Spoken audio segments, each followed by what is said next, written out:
Once upon a time in the midst of World War II, four siblings named Peter, Susan, Edmund, and Lucy were sent away from their home in London to the countryside to stay with an old professor in his large, mysterious house. The house was full of long corridors and unused rooms, perfect for exploring.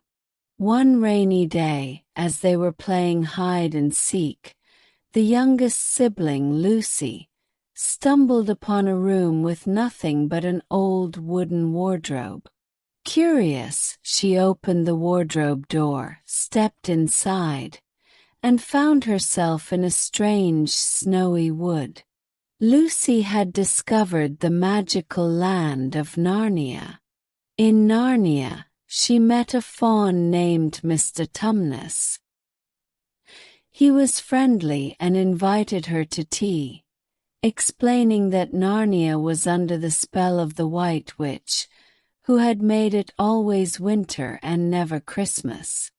Mr. Tumnus, although kind, confessed that he had been ordered by the White Witch to capture any human he found. However, he liked Lucy too much and decided to help her return to the wardrobe instead. When Lucy returned, no time had passed in the real world, and her siblings didn't believe her story. They thought she was making it up.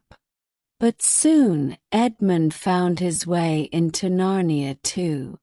There he met the White Witch herself, who appeared beautiful and kind. She gave him enchanted Turkish delight and promised to make him a prince if he brought his siblings to her. When Edmund returned, he lied and said he hadn't been to Narnia, making Lucy very upset. But soon after, all four children entered the wardrobe together and found themselves in Narnia. They met Mr. Beaver, who told them about a prophecy that said when two sons of Adam and two daughters of Eve sat on the four thrones at Cair Paravel, the witch's reign would end. Mr. Beaver took them to meet Aslan, the great lion and true king of Narnia. Aslan had returned to bring spring back to Narnia and defeat the White Witch. Edmund, feeling guilty and afraid, had already sneaked away to the White Witch, who imprisoned him when she learned of his betrayal.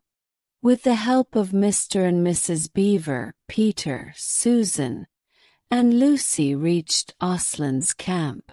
Aslan welcomed them warmly, but they were worried about Edmund.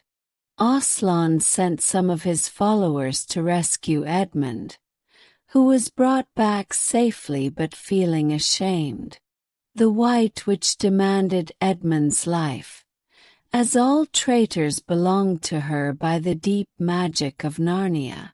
Aslan offered himself in Edmund's place, and the witch, thinking she had won, agreed. That night, Aslan was taken to the stone table, where the witch and her followers tied him up and killed him. Susan and Lucy, who had followed secretly, wept over his body. But the next morning Aslan was gone. He had risen from the dead, for there was a deeper magic that the witch did not know about. If an innocent victim offered themselves in place of a traitor, the stone table would crack and they would come back to life.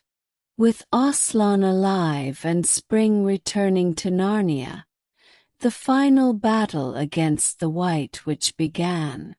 Peter led the Narnian forces bravely, and with Aslan's help, they defeated the witch and her army.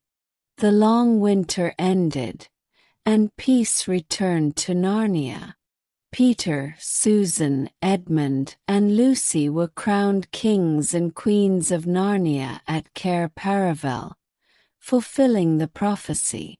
They ruled wisely and happily for many years, bringing prosperity and joy to the land.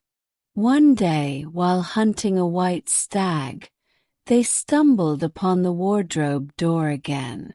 Stepping through it, they found themselves back in the professor's house.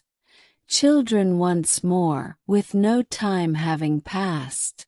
They realized they had returned to their own world but promised to always remember Narnia and their adventures there.